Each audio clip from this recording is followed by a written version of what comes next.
Hi, I'm Rita Wilkins, also known as the Downsizing Designer. Has your home become the repository for other people's stuff in addition to your own?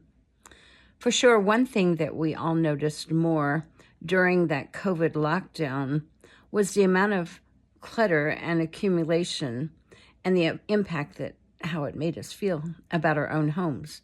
So perhaps for the first time, you clearly felt the impact of that it was having on your health, your well-being, and also your relationships.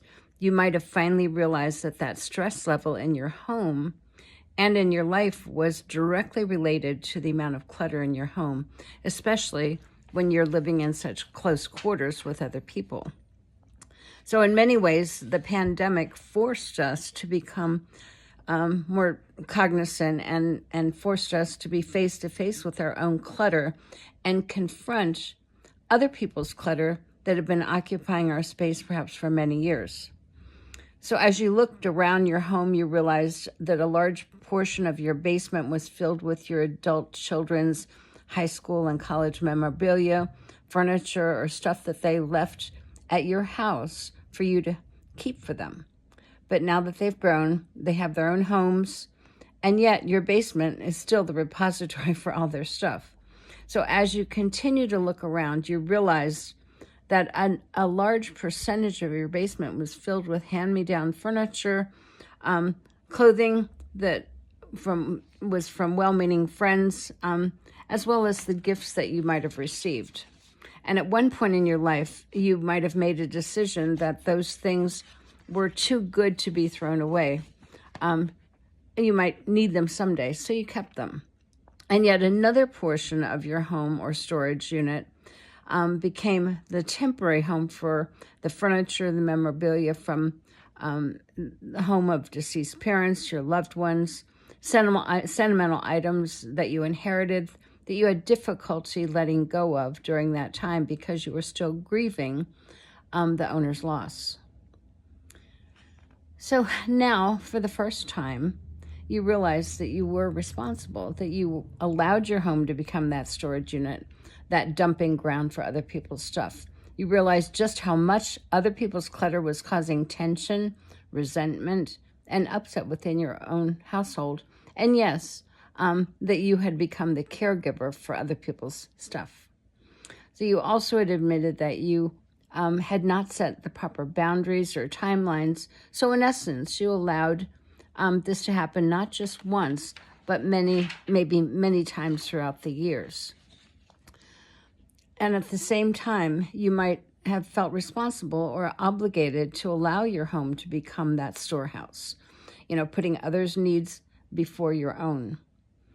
And I know this certainly has happened to many of us, and I know in my own life, my own adult sons did use my basement and my garage and sometimes my attic for some of their stuff. But at some point, you have to get real with it and let it go. At the same time, you might have resisted getting rid of those things, choosing instead to hold on to them, hoping that the kids might want them, those special treasures in their home someday. So how do you deal with this? Number one, acknowledge that you allowed this to occur and commit to a plan to get your house back, setting boundaries by saying no and not letting it happen again. The second thing is to identify other people's stuff you no longer wish to occupy a space in your home. So get clear on what needs to be removed and make a plan for dealing with it. The third is to discern what you want to keep from the deceased parents, your loved ones, or even your kids' stuff. Identify what you want to keep and what you'll use, and then donate or sell or give away the rest to family or friends who might want it, need it, or will use it. Number 4 is to create a plan and a timeline to remove other people's stuff. This is so important. So you set a goal, put it on the calendar, make a plan for how this will be gone, write it down, and follow through.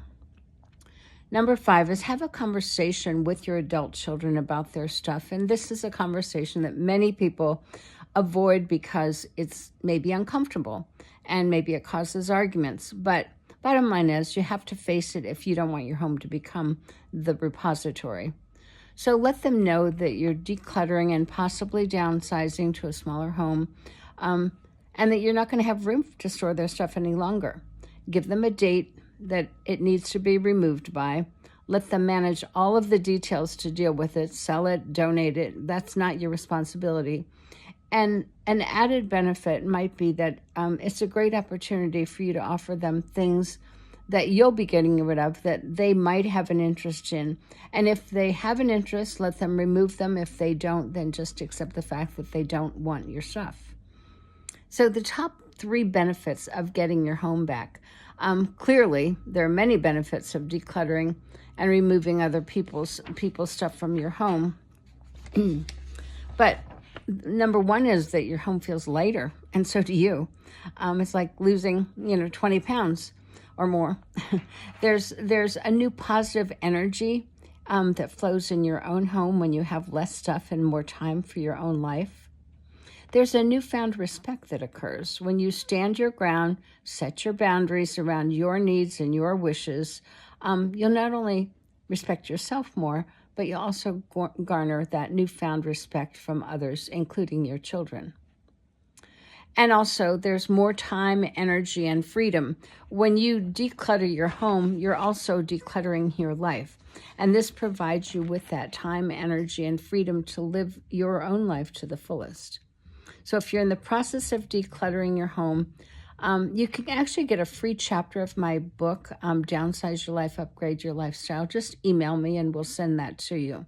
So if your home is filled with other people's clutter, ask yourself, how did that happen? And what portion of your home is currently not your own? And challenge yourself to a date and a schedule to free yourself so that you can get your own house back, and then let you get going on the rest of your life. Take care.